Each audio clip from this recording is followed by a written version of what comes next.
Hello everyone, कैसे हो लोग। तो आज के हमारे वीडियो के अंदर हम लोग बात करने जा रहे हैं नाटा जेई पेपर 2 2024 के बारे में कि भैया कौन सा अटेम्प्ट है जो हमको देना चाहिए। ठीक है, बहुत इंपॉर्टेंट वीडियो है। शुरुआत बहुत ज्यादा छोटी वीडियो, ज्यादा बड़ी नहीं करेंगे इसको, मेनली एकदम मुद्दे की बात करेंगे। आपके से बहुत से कमेंट आ रहे थे कि भाई स्ट्रेटेजी वाली वीडियो लेकर आओ। तो देखो, स्ट्रेटेजी से पहले हमको ये समझना होगा कि हम कौन से एग्जाम को टारगेट कर रहे हैं। या नाटा एग्जाम को टारगेट कर रहे हैं या फिर जेई पेपर 2 एग्जाम को टारगेट कर रहे हैं। अगर कोई ऐसा स्टूडेंट है आगे बढ़ने से पहले जिसको नहीं पता थे नाटा और रे एग्जाम होते क्या है, तो आर्किटेक्चर एंट्रेंस एग्जाम कहलाते हैं दोनों। आर्किटेक्चर करने के लिए आपको दोनों में से कोई सा एक एग्जाम या फिर आप चाहो तो दोनों एग्जाम आपको क्लियर करने पड़ते हैं, राइट। और अगर आपको दुनिया के मोस्ट प्रेस्टिजियस कॉलेजेस में जाना है, फॉर एग्जाम्पल आईआईटी एनआईटी वगैरह, तो आपको जेई एग्जाम क्लियर करना पड़ता है, जेई मेंस एग्जाम, राइट। और आपको स्टेट गवर्नमेंट कॉलेजेस दूसरे कॉलेजेस में जाना होता है तो आपको नाटा एग्जाम क्लियर करना पड़ता है। दोनों की अपनी अपनी जगह इंपॉर्टेंस है, राइट। तो आज की इस वीडियो के अंदर बातें करने वाले हैं कि हम लोग 2024 के एस्पिरेंट है, या मैं हूं क्लास 12th के अंदर, या फिर मैं क्लास 12th पास आउट कर चुका हूं, मैं ड्रॉप लिया है मैंने, राइट। या मैं भी 10th के अंदर या 11th के अंदर मुझे शुरुआत करनी है। इसके ऊपर स्ट्रेटेजी की अलग से वीडियो आ रही है आपके पास डिटेल में, उसका थोड़ा सा वेट करना। आज की वीडियो के अंदर ये डिस्कस कर रहे हैं कि इन दोनों एग्जाम को भी हम मोटा मोटा समझते हैं कि स्ट्रेटेजी पढ़ने से पहले हमको पता होना चाहिए कि एग्जाम का मतलब क्या है, एग्जाम में आता क्या है, राइट। और हमको पता होना चाहिए कि मुझे किस एग्जाम के लिए तैयारी करनी है, राइट। तो कौन सा एग्जाम हमको देना है, कौन सा नहीं देना है, अपनी अपनी जगह इंपॉर्टेंस एक बार इनकी पता करते हैं, राइट। तो सबसे पहले बात करूंगा मैं किसकी, जेई की। देखो, जेई एग्जाम आप लोग भी सुना ही है कि भाई जेई के अंदर क्लास 12 के अंदर साथ में देते हैं और क्लास 12 के बाद हमको एक बार और मौका मिलता है जेई एग्जाम देने का, राइट। अब देखो भाई, जेई के अंदर दो पेपर है। जेई एक तो होता है कौन सा, पेपर नंबर होता है 1, जो होता है किसके लिए, बीटेक के लिए होता है। स्पेशली बात करते हैं किसके लिए होता है, बीटेक के लिए होता है, राइट, हमको पता है। और जो पेपर नंबर 2 होता है, जो होता है किसके लिए, बी आर के लिए, जो कि आपको सामने लिखा है। आज की वीडियो में बात करने वाले किसकी बात करते हैं, ये होता है बी आर के लिए होता है, ठीक है ना। नाटा एग्जाम भी किसके लिए है, bachelor of architecture B R का एंट्रेंस एग्जाम होता है। अब इसमें क्या होता है भैया, इसके अंदर मेन सीधा मुद्दे के ऊपर आते हैं। पेपर नंबर 2 के अंदर जो पेपर का पैटर्न है वो देखते हैं कि इसके अंदर क्या मेनली 3 सेक्शन होते हैं। पहला सेक्शन होता है कौन सा भैया, उसको कहते हैं हम लोग मैथमेटिक्स, जो कि आपकी बेसिकली क्लास 11th और 12th के अंदर जो आप मैथ्स वगैरह पढ़ते हो या फिर पढ़ते आ रहे हो या फिर पढ़ रहे हो, वो यहाँ पर आती है। किसमें, जेई पेपर के अंदर लेवल वही रहता है। जेई पेपर नंबर 1 जो होता है बीटेक के लिए, उसकी मैथमेटिक्स का लेवल वाला ही लेवल यहाँ भी रहता है, ठीक है ना, राइट। यानी कि ये सेक्शन थोड़ा सा टफ रहता है, और जो सेक्शन टफ रहता है उसको बैटल जो लड़ने के अंदर मजा आता है, ठीक है ना। Because we are a warrior, हम एक योद्धा हैं, और योद्धा को सबसे बड़ी हार्ड बैटल लड़ने में कॉन्फिडेंस आता है, ठीक है। रिजल्ट जो भी हो, कॉन्फिडेंस जरूर आता है। नेक्स्ट बात करते हैं कौन सा है, that is aptitude. Aptitude part जो होता है, ये होता है सबसे इजिएस्ट पार्ट इस पूरे सेक्शन का, सबसे इजिएस्ट पार्ट और सबसे मोस्ट वेटेज वाला पार्ट, सबसे वेटेज भी ज्यादा और इजिएस्ट भी है, ठीक है ना। एप्टीट्यूड पार्ट होता है, ये बेसिकली बात करते हैं तो 200 मार्क्स का आता है, ठीक है ना। और मैथ्स जो होती है आती है 100 मार्क्स की आती है। अच्छा, पहले ओवरऑल मार्क्स देख ले तो बता देता हूं आपको। इसका ओवरऑल वेटेज होता है कितना, 400 मार्क्स का होता है। और नाटा जो होता है ओवरऑल वेटेज होता है कितना, 200 मार्क्स का होता है, ठीक है ना। ये हम बात करें, दिस इज ओवरऑल वेटेज। नाटा जो एग्जाम होता है टोटल मार्क्स का होता है 200, और ये होता है कितना, टोटल मार्क्स का होता है 400। नेक्स्ट बात करते हैं जो एप्टीट्यूड वाला पार्ट है, इसके अंदर क्या होता है, इसके अंदर छोटे बड़े टॉपिक्स बहुत सारे हैं। इसके ऊपर अपन सिलेबस के अंदर बात करेंगे, पर लेकिन आपको मोटा मोटा आइडिया देता हूं। तो एप्टीट्यूड इज बेसिकली आपका एक लॉजिकल रीजनिंग वाला पार्ट होता है। लॉजिकल रीजनिंग कह सकते हैं, मेंटल एबिलिटी वाला पार्ट टाइप कह सकते हैं। कुछ कुछ यहाँ पे थ्योरेटिकल चीजें भी आती है, कुछ कुछ लॉजिकल रीजनिंग वाली चीजें भी आती है, जो एज कंपेरेटिव टू मैथमेटिक्स के कंपेरेटिव में इजी है। आप या फिर हर कोई स्टूडेंट इसको आराम से कर लेता है। पूरे एग्जाम का सबसे ज्यादा मोस्ट वेटेज वाला सेक्शन ये कहलाता है, और ये आपको मार्क्स देता है भर भर के। पर लेकिन अगर आपको एग्जाम के अंदर रैंक लेकर आनी है तो रैंक लेके वो देता है आपको कौन, मैथमेटिक्स। यानी कि मैथ्स वाला सेक्शन बहुत इंपॉर्टेंट होता है। एग्जाम के अंदर होता क्या है ना, हम लोग मार्क्स के पीछे भाग रहे हैं, मुझे मार्क्स चाहिए, मुझे मार्क्स चाहिए। मार्क्स तो चाहिए ही चाहिए, सही बात है, पर लेकिन ऐसा सेक्शन भी ढूंढ के रखो, उसके अंदर अच्छे से पकड़ बनाओ, जो आपको मार्क्स के साथ साथ रैंक भी प्रोवाइड करे। रैंक वालों को क्या मिलता है, टॉप कॉलेजेस के अंदर एडमिशन मिलता है, पूरी दुनिया की, पूरी इंडिया के टॉप कॉलेज में एडमिशन मिलता है, ठीक है ना। नेक्स्ट बात करते हैं, ये तो हो गए दो सेक्शन। नेक्स्ट बात करते हैं नंबर थर्ड, देखिए वो है कौन सा, ड्राइंग। भैया ड्राइंग ऐसा है कि अपने अपने इंटरेस्ट के ऊपर डिपेंड करता है। ड्राइंग भी आपको 100 मार्क्स की यहाँ पे मिल जाती है। किसी किसी का बहुत मानना होता है कि भैया लड़कियों की, फीमेल कैंडिडेट्स की जो है ड्राइंग बहुत ज्यादा अच्छी होती है, लड़कों की ड्राइंग अच्छी नहीं होती। तो ऐसा कुछ भी नहीं है, कुछ कुछ मैक्सिमम रेशियो देखा गया है मेल फीमेल के अंदर, थोड़ा सा वहां ज्यादा जो है टिल्ट रहता है, थोड़ा सा इंटरेस्ट वगैरह देखिए ड्राइंग में, स्केचिंग के अंदर। पर लेकिन ऐसी बात नहीं, यहाँ पर आपको एग्जाम के लिए आप अच्छे से ड्राइंग के अंदर अगर मेहनत करो, प्रैक्टिस करो, तो आप यहाँ पर अच्छा खासा स्कोर कर सकते हो, ठीक है, कोई बड़ी बात नहीं है। ड्राइंग के अंदर क्या मांगती है भैया, मुझसे प्रैक्टिस मांगती है। क्या मांगती है, प्रैक्टिस। प्रैक्टिस हो तो अच्छा यहाँ पे स्कोर किया जा सकता है, और यहाँ पर आपके पास लॉजिकल रीजनिंग या फिर मेंटल एबिलिटी वाली चीजें आ जाती है। ठीक है ना। ये थोड़ा थोड़ा मोटा मोटा एक चीज समझ गया, ठीक है। यहाँ आप आते भैया नाटा के।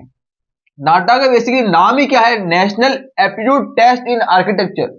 ये टेस्ट ही कौन सा है, ये एप्टीट्यूड टेस्ट। एक एप्टीट्यूड टेस्ट ही बोलने का मतलब ये है कि यहाँ पर एप्टीट्यूड का मतलब यहाँ पर लॉजिकल रीजनिंग, मेंटल एबिलिटी का टाइप के क्वेश्चन आते हैं, पर उसके अंदर भी सब डिवाइड के अंदर बहुत सारे छोटे मोटे नए नए टॉपिक्स आते हैं जो कि शायद हमने पहले कभी सुने भी नहीं होंगे। अगर आप ऐसे स्टूडेंट जो आपने लास्ट ईयर का पेपर देखा या फिर 2023 का पेपर देखा है, आप रूबरू हो एग्जाम से, तो आपको पता होगा कि 45 सेकंड वाले क्वेश्चन, प्रिंसिपल ऑफ डिजाइन वाले क्वेश्चन, कुछ कुछ क्लास 9-10 की बेसिक मैथमेटिक्स वगैरह, वो सब चीजें यहाँ पर इंक्लूड हो जाती है।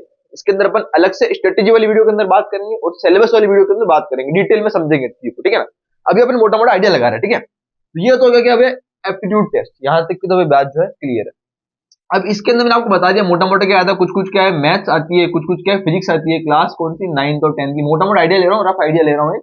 एक 45 सेकंड वाले टाइप क्वेश्चन आते हैं, यहाँ पर इंग्लिश वाले क्वेश्चन भी आते हैं। जो हम क्लास 9, 10, 11, 12 के अंदर इंग्लिश का एग्जाम देते हैं तो इंग्लिश कंप्रेंशन वाले क्वेश्चन आते हैं, हम पैसेज पढ़ते हैं, आंसर देते हैं, तो इंग्लिश वाले टाइप ऑफ क्वेश्चन भी आप इंक्लूड हो जाते हैं। अगर इसका थोड़ा सा पैटर्न समझे तो यहाँ पर क्या है, बेसिकली 1 मार्क्स, 2 मार्क्स और 3 मार्क्स, ये 3 तरह के क्वेश्चन आते हैं। 1 मार्क्स का क्वेश्चन आएगा, 2 मार्क्स का क्वेश्चन आता है और 3 मार्क्स का क्वेश्चन यहाँ पर आता है, राइट। टोटल इससे ज्यादा वेटेज वाले क्वेश्चन यहाँ पर नहीं आते।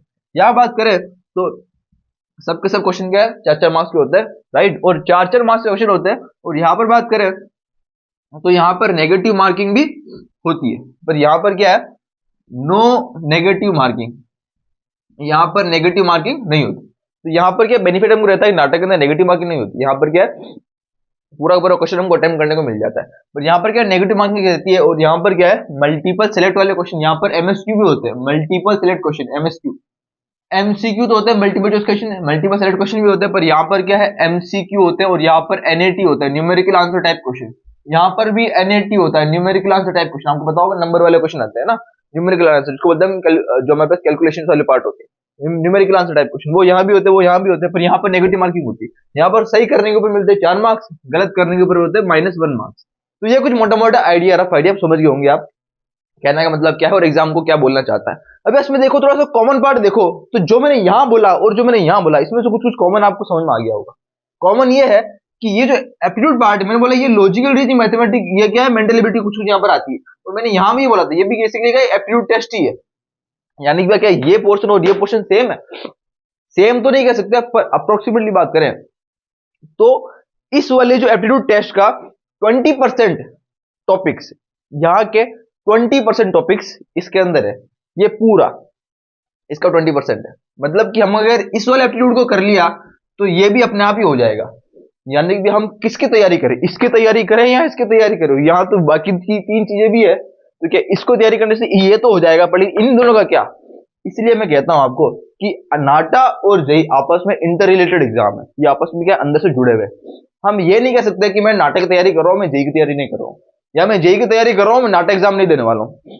आपको क्या करना चाहिए मेरी राय के अंदर, और जो अब तक 2 से 3 साल के जो जितने बैच निकाले और जो मेरा एक्सपीरियंस रहा है उसके हिसाब से आपको हमेशा कहता हूं, जो स्टूडेंट हमेशा कुछ कुछ गलती कर देते हैं, मैं आपको हमेशा कहता हूं कि focus on both the exam simultaneously, दोनों एग्जाम के साथ साथ में तैयारी करोगे तो फायदे में रहोगे, ठीक है ना। अलग अलग तैयारी मत करना है कि मैं तो जेई की तैयारी कर रहा हूँ नाटक नहीं कर रहा हूँ, या फिर जेई नाटक की तैयारी कर रही हूँ जेई की तैयारी नहीं कर रही हूँ, मेरे को तो डर लगता है मैथमेटिक्स से तो मैं ये पूरा पोर्शन छोड़ रही हूँ। अरे भाई नहीं, आप अगर थोड़ा सा एफर्ट मारो तो आप यहाँ पर एप्टीट्यूड तो थोड़ा थोड़ा सेम ही है, थोड़ा सा ड्राइंग यहाँ पर प्रैक्टिस करके साथ मैथमेटिक्स की क्लास 11-12 की मैथमेटिक्स आ रही है, अगर आप थोड़ा सा देख कर देखें तो इन दोनों में ज्यादा इतना बड़ा ठीक है थोड़ा डिफरेंस है, पर लेकिन अगर थोड़ा सा साथ साथ में मिलकर तैयारी करेंगे, टॉपिक्स को एक साथ लिखेंगे, मैं आपको बताऊंगा वीडियो के अंदर कौन कौन से टॉपिक्स यहाँ पर आपको पढ़ने हैं, पहले कौन कौन से वेटेज वाले हैं, वो सब आगे वाले समय में बात करने वाले, ठीक है ना।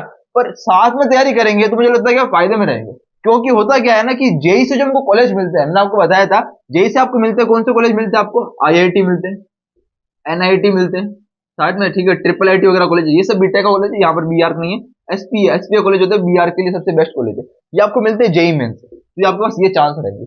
उसके साथ आपको नाटक के अंदर बाकी जितने भी स्टेट कॉलेजेस है या फिर जो भी अदर बात कर लेता हूँ, अदर के अंदर आपके पास नाटा और जेई दोनों कॉलेज यहाँ पर एक्सेप्ट होते हैं, नाटा भी एक्सेप्ट होता है और जेई भी एक्सेप्ट होता है, जितने भी कॉलेजेस है इनके अलावा, राइट। तो यानी कि ये दोनों कॉलेजेस के अंदर भी जो एंट्रेंस एग्जाम्स है ना, इन दोनों से एडमिशन होता है, ये भी आपस में रिलेटेड है, किसी कॉलेज के अंदर दोनों इसको एक्सेप्ट कर लेंगे, किसी के अंदर ओनली नाटक, किसी में ओनली जेई, आपके पास दोनों एग्जाम रह के चलो, क्योंकि टाइम है ना भाई अभी, मैं ऐसा नहीं कि आपके पास 1 महीने बाद एग्जाम है तो मैं आपको बोल रहा हूँ भैया दोनों की तैयारी स्टार्ट कर दो, नहीं। जब 1 महीने बाद होगी तब वीडियो बनाएंगे, तब मैं आपको बोलूंगा कि हाँ अभी जो इंपॉर्टेंट है वो करो। पर अभी टाइम है तो दोनों के साथ साथ में लेकर चलेंगे तो आगे जाके दिक्कत नहीं आएगी।